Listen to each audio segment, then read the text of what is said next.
একটি গ্রামের পুকুরে অনেকগুলো হাঁস থাকতো। তারা মনের আনন্দে ডাকাডাকি করছিল, কিন্তু এই ডাকের শব্দ একটি হিংস্র শিয়াল শুনতে পায়। শিয়ালটি হাঁসগুলোর ডাকাডাকির শব্দ শুনে পুকুর পাড়ের দিকে যেতে লাগলো। এর মধ্যে ছোট্ট হাঁস মিঠু পাড়ের দিকে আসতে থাকে।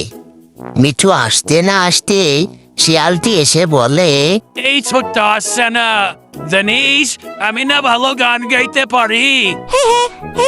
তাই নাকি? তাহলে গাও তো শুনি।